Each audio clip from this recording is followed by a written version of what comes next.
Hello दोस्तों, स्वागत है आपका अपने चैनल एग्जाम इज ऑन पे। तो एक बार फिर से मैं हाजिर हूँ 3 जुलाई 2020 के इंपॉर्टेंट इवेंट्स के साथ। आप वीडियो ध्यान से देखें क्योंकि वीडियो के लास्ट में आपको 2 क्वेश्चंस के जवाब देने हैं। आज का पहला क्वेश्चन देखते हैं। प्रधानमंत्री गरीब कल्याण योजना के तहत फ्री राशन डिस्ट्रीब्यूशन को कितने महीने के लिए बढ़ा दिया गया है? तो recently prime minister Modi ji ने अनाउंसमेंट किया है कि प्रधानमंत्री गरीब कल्याण स्कीम के तहत अगले 5 माह तक 5 किलो राइस या वीट, उसके अलावा 1 केजी जो है चने की दाल, वो फ्री ऑफ कॉस्ट प्रोवाइड की जाएगी। जब लॉकडाउन हुआ था उस दौरान आप सभी को पता है जून 2020 तक यानी 3 महीने के लिए ये स्कीम लॉन्च की गई थी। 5 केजी राइस और वीट और 1 केजी दाल की स्कीम, ये फ्री ऑफ कॉस्ट अवेलेबल करने थे जून 2020 तक। अब इस स्कीम को बढ़ाकर नवंबर 2020 तक कर दिया गया है। तो अगले 5 महीने तक आपको 5 केजी राइस और वीट मिलेगा फ्री ऑफ कॉस्ट, साथ ही साथ 1 किलो चने की दाल मिलेगी। ये है प्रधानमंत्री गरीब कल्याण योजना। देखिए, आप ये मत समझिएगा सिर्फ फूड ग्रेन प्रोवाइड करने के लिए स्कीम लॉन्च की गई थी। प्रधानमंत्री गरीब कल्याण योजना 2016 में लॉन्च की गई थी। जो ब्लैक मनी थी, जिन लोगों ने अपनी इनकम डिक्लेयर की थी, उसमें जो भी टैक्स कट करके रुपए आए थे उसको गरीबों के कल्याण के खर्च करने के लिए ये प्रधानमंत्री गरीब कल्याण योजना लॉन्च की गई थी 2016 दिसंबर में प्राइम मिनिस्टर मोदी द्वारा। उसी के तहत ये फ्री राशन डिस्ट्रीब्यूशन को लॉन्च किया गया है, जो आपका अगले 5 माह के लिए लॉन्च किया गया है। इसमें 80 करोड़ लोगों को free of cost food grain provide किया जाएगा। नेक्स्ट क्वेश्चन है, रिसेंटली किसने क्वार्टरली न्यूज़लेटर मत्स्य संपदा लॉन्च किया है फिशरीज सेक्टर में इनोवेशन को प्रमोट करने के लिए? तो आप सभी को पता है minister of animal husbandry, dairy and fisheries कौन है? गिरिराज सिंह चौहान। तो गिरिराज सिंह चौहान ने मत्स्य संपदा नाम से एक क्वार्टरली न्यूज़लेटर या फिर न्यूज़पेपर भी आप कह सकते हैं, उसको लॉन्च किया है। इसमें क्या होगा, जो ये मत्स्य संपदा न्यूज़लेटर है, जितने भी फिशरीज सेक्टर से रिलेटेड इनोवेशन होंगे, रिसर्चेस होंगे, उन सभी को इस मत्स्य संपदा मैगजीन में या फिर न्यूज़लेटर में पब्लिश किया जाएगा। इसीलिए गिरिराज सिंह चौहान जी ने मत्स्य संपदा नाम से एक क्वार्टरली न्यूज़लेटर लॉन्च किया है। देखिए, मत्स्य संपदा ये टर्म आप सभी को पता होगा क्योंकि कुछ दिन पहले ही प्राइम मिनिस्टर मोदी ने पीएम मत्स्य संपदा योजना की घोषणा की थी। प्राइम मिनिस्टर जो ये मत्स्य संपदा योजना है, इसको 5 वर्ष के लिए लॉन्च किया गया था और आप सभी को पता होगा इसके लिए 20,050 करोड़ यानी 20,050 करोड़ का बजट भी सैंक्शन किया गया है। तो आप ये जरूर याद रखिएगा। नेक्स्ट क्वेश्चन देखते हैं। गवर्नमेंट ऑफ इंडिया ने किस स्टेट में आफ्सपा को 6 मंथ के लिए बढ़ा दिया गया है? देखिए, गवर्नमेंट ऑफ इंडिया द्वारा नागालैंड में अगले 6 माह के लिए आफ्सपा लागू कर दिया गया है, यानी arm forces special powers act. देखिए, आफ्सपा मोस्टली डिस्टर्ब एरिया में लगाया जाता है, जहाँ पे इंसर्जेंसी प्रोसेस चल रहा हो या फिर लोग हथियार उठा रहे हो गवर्नमेंट के खिलाफ, वहाँ पे आफ्सपा लगाया जाता है। नागालैंड में जून 2020 तक आफ्सपा लागू था, अब इसको बढ़ाकर दिसंबर 2020 तक कर दिया गया है। होम मिनिस्ट्री ने आफ्सपा के लिए गाइडलाइंस जारी कर दी है। आफ्सपा एक्ट यानी arm forces special powers act, ये कब पास हुआ था? तो 1958 में पास हुआ था। इसके तहत राज्यपाल या फिर सेंट्रल गवर्नमेंट किसी भी क्षेत्र को डिस्टर्ब एरिया घोषित कर सकती है और मिनिमम 3 मंथ के लिए आफ्सपा लगा सकती है। मैक्सिमम जो है लिमिट नहीं है कोई कि कब तक इसको बढ़ाया जा सकता है। तो आप देखिएगा, आफ्सपा को नागालैंड में जो है लगा दिया गया है अगले 6 महीने के लिए। नागालैंड की बात करें तो कुछ दिन पहले ही नागालैंड के हेल्थ मिनिस्टर ने नागालैंड में BSL-2 यानी bio safety level lab second जो है इनॉग्रेट की है। क्या पर्पज़ है इसका? कोविड-19 टेस्टिंग को बढ़ावा देने के लिए। यहाँ पे ट्रू नेट मशीन जो है इंस्टॉल की जाएंगी BSL-2 लैब में। उसके अलावा नागालैंड के सीएम कौन है? नेफ्यू रियो यहाँ के सीएम हैं और गवर्नर है नागालैंड के RN रवि जी। नागालैंड आप मैप में देख सकते हैं, यहाँ का ये ऊपर वाला है नागालैंड। नागालैंड का जो हॉर्निवल फेस्टिवल है वो काफ़ी ज़्यादा फेमस है। कैपिटल है इसकी कोहिमा। नेक्स्ट क्वेश्चन है, तुषार मेहता जी को सॉलिसिटर जनरल के पद पर रीअपॉइंट किया गया है। आपको बताना है कितने वर्ष के लिए रीअपॉइंट किया गया है। तो सॉलिसिटर जनरल क्योंकि रीअपॉइंटमेंट हुआ है तो इसका मतलब है अगले 3 वर्ष तक ये भारत के महाधिवक्ता बने रहेंगे।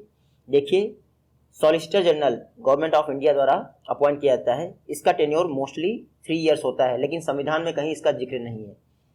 आप सभी को कुछ दिन पहले मैंने बताया था कि जो हमारे अटॉर्नी जनरल हैं, यानी भारत के महान्यायवादी के वेणुगोपालन, इनका जो है कार्यकाल 1 वर्ष के लिए बढ़ा दिया गया था। इनका अपॉइंटमेंट राष्ट्रपति द्वारा किया जाता है। कार्यकाल इनका भी निश्चित नहीं है संविधान के अनुसार, तो आप ये याद रखिएगा।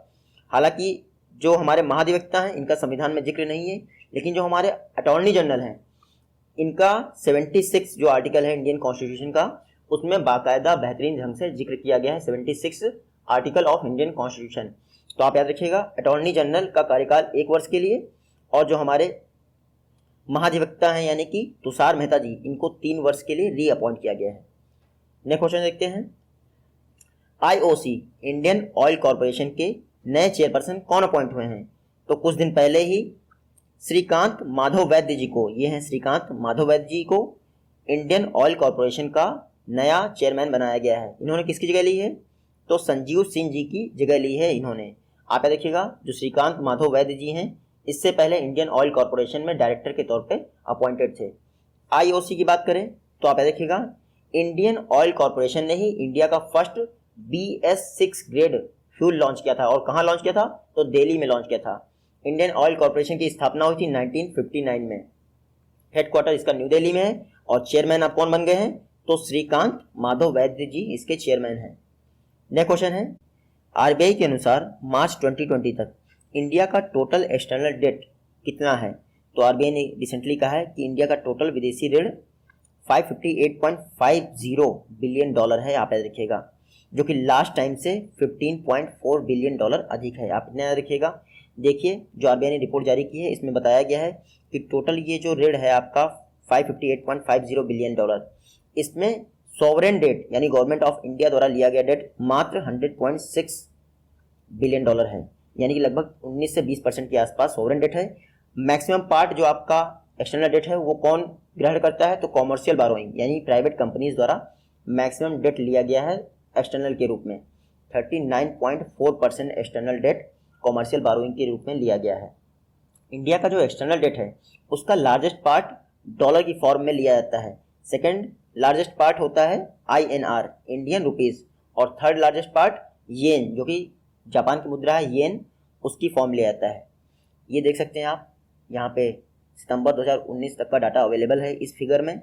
इसमें भी दिखाई पड़ रहा है कि डॉलर जो है लार्जेस्ट पार्ट कवर करता है इंडिया के टोटल एक्सटर्नल डेट का। देखिए, खास बात यह है कि इंडिया का जो टोटल एक्सटर्नल डेट है इसका 80% लॉन्ग टर्म एक्सटर्नल डेट होता है। तो इंडिया को कोई टेंशन लेने की जरूरत नहीं, मात्र 20% ही शॉर्ट टर्म है, इसको पे करना है।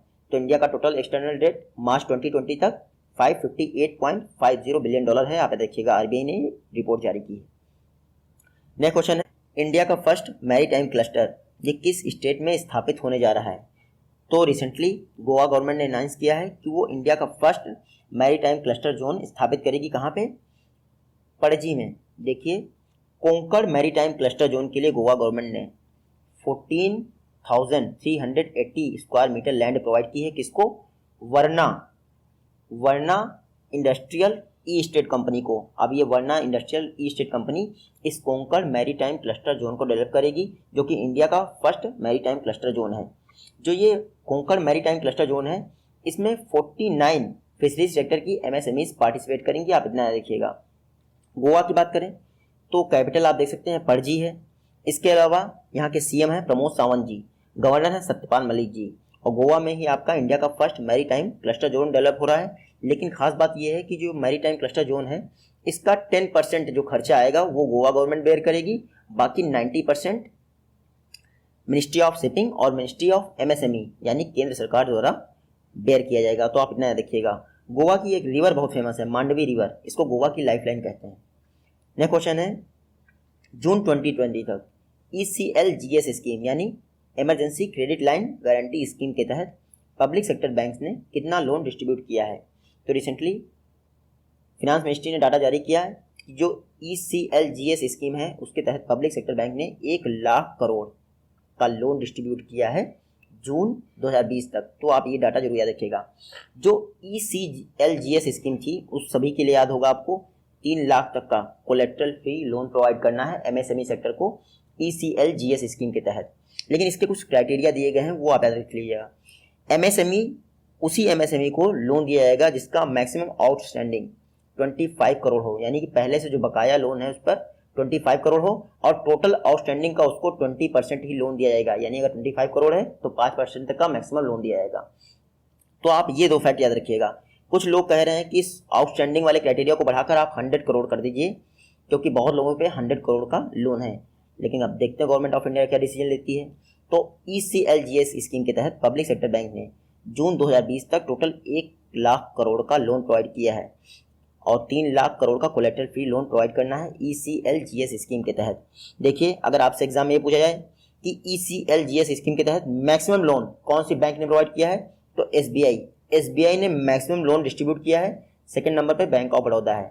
और अगर आपसे एग्जाम में ये पूछा जाए कि ECLGS स्कीम के तहत मैक्सिमम लोन किस स्टेट में डिस्ट्रीब्यूट किया गया है, तो महाराष्ट्र में मैक्सिमम लोन MSMEs को डिस्ट्रीब्यूट किया गया है ECLGS स्कीम के तहत। सेकंड नंबर पे यूपी आता है।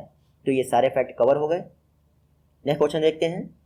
Recently central board of film certification यानी CBFC का नया CEO किसे अपॉइंट किया गया है, तो आप देखिएगा CBFC का नया CEO रविंदर भाकर जी को अपॉइंट किया गया है। जो केंद्रीय फिल्म प्रमाणन बोर्ड है, आपने देखा हो फिल्म की स्टार्टिंग में AU AV करके या फिर एडल्ट करके ये जो है सर्टिफिकेशन दिया जाता है, ये आपका CBFC यही काम करता है। जो CBFC है, आप इसके चेयरमैन प्रसून जोशी हैं, आप इतना याद रखिएगा। और CEO अब अपॉइंट हो गए हैं रविंदर भाकर जी। देखिए, रविंदर भाकर जी 1999 बैच के इंडियन रेलवे सर्विस के ऑफिसर हैं, आप इतना याद रखिएगा। इन्होंने अनुराग श्रीवास्तव जी की जगह ली है।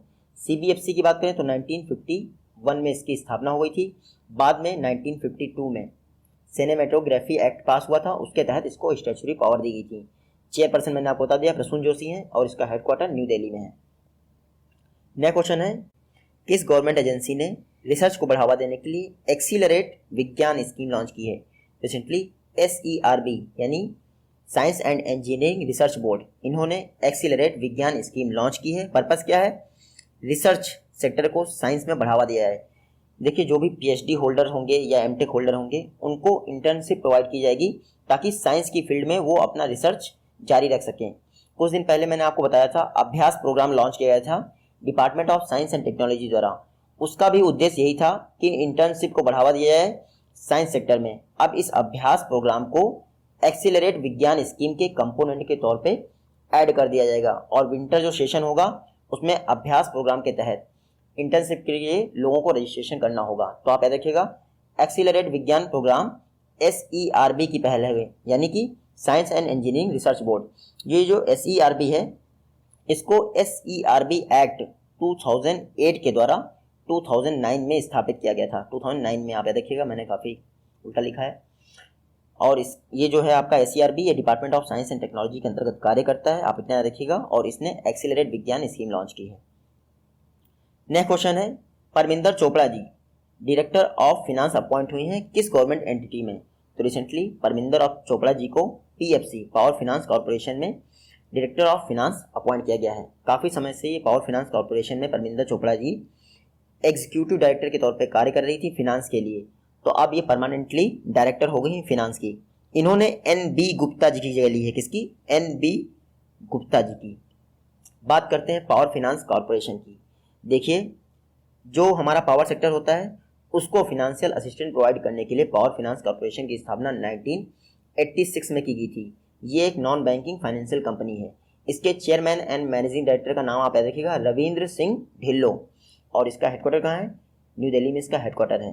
तो recently Parminder Chopra ji power finance corporation में फिनांस सेक्टर की जो है डायरेक्टर बन गई हैं।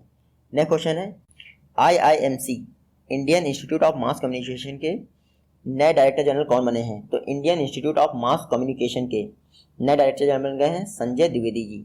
देखिए, अभी तक जो PIB के DG हैं यानी प्रेस इंफॉर्मेशन ब्यूरो के डायरेक्टर जनरल हैं KS धातवाले जी, इन्होंने एडिशनल चार्ज ले रखा था IIMC के डायरेक्टर जनरल का। अब संजय द्विवेदी जी को IIMC के डायरेक्टर जनरल का पदभार दे दिया गया है। तो संजय द्विवेदी जी IIMC के नए डायरेक्टर जनरल हैं। आप देखिएगा, IIMC की बात करें यानी Indian institute of mass communication, तो 1965 में इसकी स्थापना हुई थी। Ministry of information and broadcasting के तहत कार्य करता है और हेडक्वार्टर है इसका न्यू दिल्ली। विजडन रिपोर्ट के अनुसार 21st सेंचुरी में इंडिया का मोस्ट वैल्यूएबल प्लेयर कौन है? तो रवींद्र जडेजा जी इंडिया के मोस्ट वैल्यूएबल प्लेयर हैं according to Wisden report 21st century में। आप सभी को पता है कि ये बेहतरीन ऑलराउंडर है हमारे रवींद्र जडेजा जी, इसीलिए विजडन मैगजीन ने इनको 21st सेंचुरी के लिए इंडिया का मोस्ट वैल्यूएबल प्लेयर बताया है। ऑल ओवर वर्ल्ड में बात करें तो ये सिर्फ मुथैया मुरलीधरन से पीछे हैं। देखिए इसका मतलब ये है कि वर्ल्ड में सेकंड मोस्ट वैल्यूएबल प्लेयर हैं अगर मुथैया मुरलीधरन को छोड़ दें तो रवींद्र जडेजा जी का आप नाम याद रखिएगा। कुछ दिन पहले ही विजडन रिपोर्ट में कहा गया था कि इंडिया का बेस्ट टेस्ट बैट्समैन कौन है? तो राहुल द्रविड़ जी इंडिया के बेस्ट टेस्ट बैट्समैन हैं। बात करते हैं विजडन। विजडन जो है ये यूके की यानी कि ब्रिटेन की एक क्रिकेट मैगजीन है, इसका हेडक्वार्टर है लंदन में। क्रिकेट से रिलेटेड ये रिपोर्ट जारी करती है। नेक्स्ट क्वेश्चन है व्लादिमीर पुतिन 2036 तक यानी 2036 तक किस कंट्री के प्रेसिडेंट बने रहेंगे? तो रिसेंटली रूस के संविधान में संशोधन किया गया है। 1993 में इसका संविधान पास हुआ था। एक रेफरेंडम के द्वारा संशोधन किया गया है जिसमें 77% लोगों ने इस बात को माना है, एक्सेप्ट किया है कि रशिया का प्रेसिडेंट व्लादिमीर पुतिन को ही रहना चाहिए 2036 तक यानी 2036 तक। रेफरेंडम मतलब जनमत संग्रह हुआ था रशिया में जिसमें 77.93% लोगों ने व्लादिमीर पुतिन को 2036 तक के लिए प्रेसिडेंट चुना है रशिया का। तो आप ये रखिएगा पुतिन का जो सेकंड टर्म है प्रेसिडेंट का वो 2024 में समाप्त हो रहा था और रशिया के संविधान के अनुसार 2 टर्म के बाद कोई प्रेसिडेंट नहीं रह सकता है, लेकिन अब संविधान में जो है संशोधन हो गया रेफरेंडम के द्वारा 2036 तक पुतिन जो है व्लादिमीर पुतिन रशिया के प्रेसिडेंट बने रहेंगे। बात करते हैं रशिया की, तो आप यहाँ मैप में देख सकते हैं। कैपिटल है इसकी मॉस्को।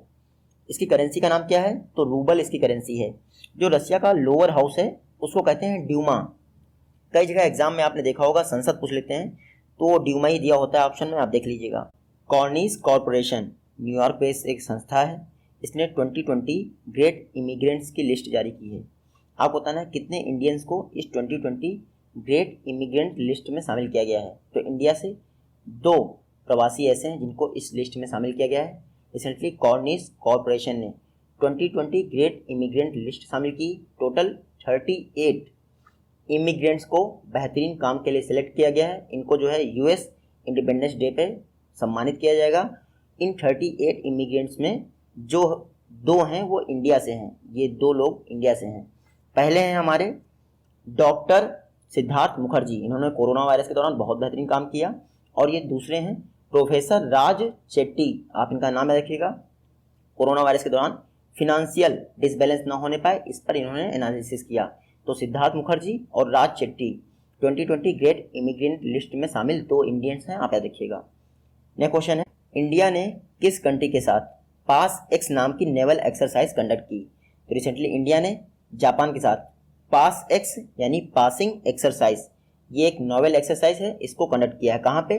देखिए मलक्का स्ट्रेट कहाँ पे स्थित है? ये इंडोनेशिया और सिंगापुर के बीच में मलक्का स्ट्रेट स्थित है। वहीं पर एक दूसरे में कम्युनिकेशन बिल्डअप करने के लिए यानी कम्युनिकेशन ट्रेनिंग के तौर पर दोनों देश की नेवीज ने पासिंग एक्सरसाइज कंडक्ट की है। वार का माहौल चल रहा है तो ऐसे टाइम में इंडिया ने जापान के साथ मिलकर पास एक्स नेवल एक्सरसाइज कंडक्ट की है मलक्का स्ट्रेट में। तो आप देखिएगा मलक्का स्ट्रेट कहाँ है? इंडोनेशिया और सिंगापुर के बीच में। ये है जापान। कैपिटल है इसकी टोक्यो। करेंसी इसकी येन है। और इस समय प्राइम मिनिस्टर कौन है? तो शिंजो आबे यहाँ के प्राइम मिनिस्टर हैं।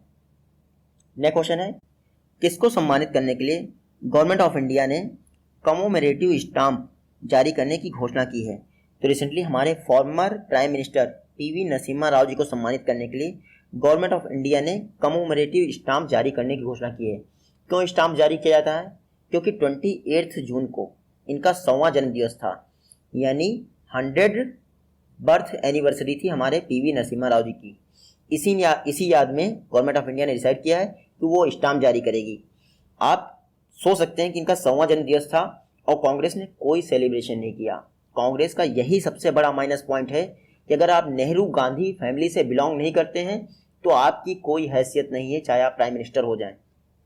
तो आप इसीलिए कई लोग उनको एक परिवार की पार्टी भी कहते हैं। तो खैर राजनीति से हटके हम इधर आते हैं। पीवी नरसिम्हा राव जी, इनके बारे में हम लोग कुछ खास फैक्ट नोट कर लेते हैं। देखिए इंडिया के पहले ऐसे प्राइम मिनिस्टर थे जिन्होंने साउथ इंडिया को रिप्रेजेंट किया, यानी दक्षिण भारत के पहले प्राइम मिनिस्टर थे। उसके अलावा इनको father of Indian economic reform भी कहा जाता है, यानी भारत में आर्थिक सुधारों का जनक कहा जाता है पीवी नरसिम्हा राव जी को। इसके अलावा नॉन गांधीयन फैमिली से कांग्रेस के पहले ऐसे प्राइम मिनिस्टर थे जिन्होंने अपना फुल टर्म कंप्लीट किया, यानी 5 वर्ष कंप्लीट किए पीवी नरसिम्हा राव से, और ये नॉन गांधी फैमिली से थे। तो 100वां जन्म दिवस इनका था 28 जून को। स्टाम्प से याद आया कि जो हमारा 1899 का स्टाम्प एक्ट है, गवर्नमेंट ऑफ इंडिया ने इसमें कुछ संशोधन किए थे फिनेंशियल एक्ट 2019 के द्वारा। अब वो 1 जुलाई 2020 से लागू हो जाएंगे, तो आप ये भी याद रखिएगा। आज का लास्ट क्वेश्चन है, जिनेवा में यूनाइटेड नेशन और अदर इंटरनेशनल बॉडीज़ के लिए इंडिया के परमानेंट एम्बेसडर कौन अपॉइंट हुए हैं? तो जिनेवा में इंडिया के परमानेंट एम्बेसडर अपॉइंट हुए हैं इंद्रमणि पांडे जी। ये हैं इंद्रमणि पांडे जी। देखिए, जिनेवा में कई सारे संगठन हैं, जैसे WHO हुआ, ILO हुआ, यूनाइटेड नेशन SCR हुआ। इन सब में इंडिया को रिप्रेजेंट करने के लिए इंडिया के परमानेंट एम्बेसडर अपॉइंट हो गए हैं इंद्रमणि पांडे जी। इनको TS त्रिमूर्ति से कंफ्यूज मत करिएगा, ये UN में इंडिया के परमानेंट रिप्रेजेंटेटिव हैं TS त्रिमूर्ति जी, इनसे कंफ्यूज मत करिएगा इंद्रमणि पांडे जी को। इंद्रमणि पांडे जी जिनेवा में इंडिया के परमानेंट एम्बेसडर अपॉइंट हुए हैं, जितने भी इंटरनेशनल बॉडीज़ हैं उसके लिए, आप ध्यान रखिएगा। ये हैं प्रीवियस वीडियो के क्वेश्चन और ये हैं आज की वीडियो से क्वेश्चन। आई होप आप इनका जवाब दे पाएंगे। मिलते हैं आपसे अपनी नेक्स्ट वीडियो में, तब तक के लिए take care, goodbye and Jai Hind.